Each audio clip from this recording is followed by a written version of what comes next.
ଅଷ୍ଟମ ବେତନ କମିଶନକୁ ନେଇ ଆସିଲା ବଡ଼ ଖବର। କେନ୍ଦ୍ରୀୟ କର୍ମଚାରୀଙ୍କ ପାଇଁ ପ୍ରଫେସନାଲ ଟ୍ୟାକ୍ସରୁ ମିଳିବ ସମ୍ପୂର୍ଣ୍ଣ ମୁକ୍ତି। ତେବେ କ'ଣ ରହିଛି ସମ୍ପୂର୍ଣ୍ଣ ଅପଡେଟଟି ଆସନ୍ତୁ ଜାଣିବା। ତା ପୂର୍ବରୁ ଚ୍ୟାନେଲରେ ନୂଆ ଥିଲେ ଚ୍ୟାନେଲଟିକୁ ସବସ୍କ୍ରାଇବ କରି ରଖନ୍ତୁ ଏମିତି ଗୁରୁତ୍ୱପୂର୍ଣ୍ଣ ଅପଡେଟ୍ ସବୁଠୁ ପ୍ରଥମେ ପାଇବା ପାଇଁ। କେନ୍ଦ୍ର ସରକାରୀ କର୍ମଚାରୀମାନେ ଅଷ୍ଟମ ବେତନ କମିଶନ ଲାଗୁ ହେବାକୁ ନେଇ ବେଶ୍ ଉତ୍କଣ୍ଠାର ସହ ଅପେକ୍ଷା କରିଛନ୍ତି। ବେତନ କମିଶନ ମଧ୍ୟ ଏହାକୁ ନେଇ ବର୍ତ୍ତମାନ ଆକ୍ସନ ମୋଡରେ ଅଛନ୍ତି। ଦେଶର ବିଭିନ୍ନ ରାଜ୍ୟରେ କର୍ମଚାରୀ ସଂଗଠନ ବା ୟୁନିୟନଗୁଡ଼ିକ ସହ ବୈଠକ କରାଯାଇ ସେମାନଙ୍କର ପରାମର୍ଶ ଓ ଦାବିଗୁଡ଼ିକୁ ଶୁଣାଯାଉଛି। ଏହି ସମୟରେ ନ୍ୟାସନାଲ କାଉନସିଲ ଜଏଣ୍ଟ କନସଲଟେଟିଭ ମେସିନାରୀ ଯଥା ଏନସିଜେସିଏମର ଷ୍ଟାଫ ପକ୍ଷରୁ କେନ୍ଦ୍ରୀୟ କର୍ମଚାରୀମାନଙ୍କ ପାଇଁ ଏକ ବଡ଼ ଦାବି ଉପସ୍ଥାପନ କରାଯାଇଛି।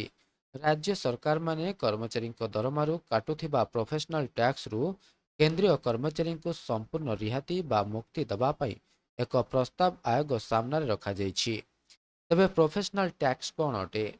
ଭାରତୀୟ ସମ୍ବିଧାନର ଅନୁଚ୍ଛେଦ 276 ଅନୁଯାୟୀ ସମସ୍ତ ରାଜ୍ୟ ସରକାରଙ୍କ ପାଖରେ ନିଜ ରାଜ୍ୟର ଚାକିରିଆ ଓ ବ୍ୟବସାୟୀଙ୍କ ଠାରୁ ପ୍ରଫେସନାଲ ଟ୍ୟାକ୍ସ ଆଦାୟ କରିବାର ଅଧିକାର ରହିଛି।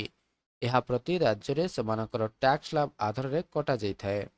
ତେବେ ଏହାର ସର୍ବାଧିକ ସୀମା ବାର୍ଷିକ 2500 ଟଙ୍କା ଧାର୍ଯ୍ୟ କରାଯାଇଛି।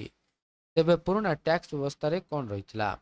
ଯେଉଁ କେନ୍ଦ୍ରୀୟ କର୍ମଚାରୀମାନେ ପୁରୁଣା ଟ୍ୟାକ୍ସ ବ୍ୟବସ୍ଥା ଚୟନ କରିଛନ୍ତି ସେମାନଙ୍କୁ ଆୟକର ଅଧିନିୟମର ଧାରା 16(3) ଅନୁଯାୟୀ ଏହି ପ୍ରଫେସନାଲ ଟ୍ୟାକ୍ସ ଉପରେ ରିହାତି ମିଳିଥାଏ। ତେବେ ନୂଆ ଟ୍ୟାକ୍ସ ବ୍ୟବସ୍ଥାରେ କ'ଣ ରଖାଯାଇଛି? ନୂତନ ଆୟକର ବ୍ୟବସ୍ଥାରେ ଏହି ପ୍ରଫେସନାଲ ଟ୍ୟାକ୍ସ ଉପରେ କୌଣସି ରିହାତିର ସୁବିଧା ନାହିଁ। ତେବେ କର୍ମଚାରୀ ୟୁନିୟନର କ'ଣ ରହିଛି ଦାବି? କର୍ମଚାରୀ ସଂଗଠନଗୁଡ଼ିକ ଯୁକ୍ତି ହେଉଛି ଯେ କେନ୍ଦ୍ରୀୟ କର୍ମଚାରୀମାନେ ପୂର୍ବରୁ ହିଁ କେନ୍ଦ୍ର ସରକାରଙ୍କୁ ବିପୁଳ ପରିମାଣର ଆୟକର ପ୍ରଦାନ କରୁଛନ୍ତି। ଏହା ସହିତ ଦୈନନ୍ଦିନ ବ୍ୟବହାର୍ଯ୍ୟ ସାମଗ୍ରୀ ଉପରେ ସେମାନେ ଜିଏସଟି ମଧ୍ୟ ଦେଉଛନ୍ତି। ଏହା ପରେ ପୁଣି ଥରେ ରାଜ୍ୟ ସରକାରଙ୍କ ଦ୍ୱାରା ଦରମାରୁ ପ୍ରଫେସନାଲ ଟ୍ୟାକ୍ସ କାଟିବା ସେମାନଙ୍କ ଉପରେ ଅତିରିକ୍ତ ଆର୍ଥିକ ବୋଝ ସଦୃଶ ଅଟେ। ତେବେ ଏନସିଜେସିଏମ ପକ୍ଷରୁ ବେତନ କମିଶନକୁ ଦିଆଯାଇଥିବା ସ୍ମାରକପତ୍ରରେ କୁହାଯାଇଛି ଯେ ଅଷ୍ଟମ ବେତନ କମିଶନ ନିଜର ଚୂଡ଼ାନ୍ତ ରିପୋର୍ଟରେ ସମସ୍ତ କେନ୍ଦ୍ରୀୟ କର୍ମଚାରୀଙ୍କୁ ପ୍ରଫେସନାଲ ଟ୍ୟାକ୍ସରୁ ସମ୍ପୂର୍ଣ୍ଣ ମୁକ୍ତ କରିବା ପାଇଁ ସୁପାରିଶ ସାମିଲ କରନ୍ତୁ। ତେବେ ରାଜ୍ୟ ସରକାରମାନେ କାହିଁକି ପ୍ରଫେସନାଲ ଟ୍ୟାକ୍ସ ନିଅନ୍ତି? ରାଜ୍ୟ ସରକାରଗୁଡ଼ିକ ପାଖରେ ନିଜସ୍ୱ ରାଜସ୍ୱ ସଂଗ୍ରହ କରିବା ପାଇଁ ସୀମିତ ସାଧନ ଥାଏ।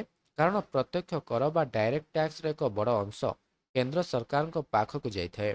ତେଣୁ ରାଜ୍ୟରେ ସ୍ୱାସ୍ଥ୍ୟ, ଶିକ୍ଷା ଏବଂ ବିଭିନ୍ନ ସରକାରୀ ଯୋଜନାଗୁଡ଼ିକୁ ସୁଚାରୁ ରୂପେ ଚଳାଇବା ପାଇଁ ରାଜ୍ୟ ସରକାର ପ୍ରଫେସନାଲ ଟ୍ୟାକ୍ସ ଲଗାଇଥାନ୍ତି। ତେବେ ଟଙ୍କାର ବ୍ୟବହାର କିପରି ହୋଇଥାଏ? ଏହି ଟ୍ୟାକ୍ସ ଜରିଆରେ ଆଦାୟ ହେଉଥିବା ଆର୍ଥିକ ମ୍ୟୁନିସିପାଲିଟି, ମହାନଗର ନିଗମ କିମ୍ବା ସ୍ଥାନୀୟ ସ୍ୱାୟତ୍ତ ଶାସନ ସଂସ୍ଥାଗୁଡ଼ିକୁ ହସ୍ତାନ୍ତର କରାଯାଏ। ସ୍ଥାନୀୟ ପ୍ରଶାସନ ଏହି ଅର୍ଥକୁ ସହରର ସଫାସୁତୁରା, ପାନୀୟ ଜଳ ଯୋଗାଣ, ରାସ୍ତାଘାଟର ମରାମତି, ଷ୍ଟ୍ରିଟ୍ ଲାଇଟ୍ ଏବଂ ପାର୍କ ଇତ୍ୟାଦିର ବିକାଶ କାର୍ଯ୍ୟରେ ବ୍ୟବହାର କରିଥାନ୍ତି। କର୍ମଚାରୀଙ୍କ ଏହି ନୂଆ ଦାବି ଉପରେ ବେତନ କମିଶନ କ'ଣ ନିଷ୍ପତ୍ତି ନେଇଛନ୍ତି ତାହା ଉପରେ ସମସ୍ତଙ୍କ ନଜର ରହିଛି। ଏବେ ଏହା ଥିଲା ସମ୍ପୂର୍ଣ୍ଣ ଅପଡେଟଟି। ଭିଡ଼ିଓଟି ଭଲ ଲାଗିଥିଲେ ଭିଡ଼ିଓଟିକୁ ଲାଇକ୍ କରନ୍ତୁ, ସେୟାର କରନ୍ତୁ ଏବଂ ଚ୍ୟାନେଲଟିକୁ ସବସ୍କ୍ରାଇବ କରିବା ପାଇଁ ଭୁଲନ୍ତୁ ନାହିଁ।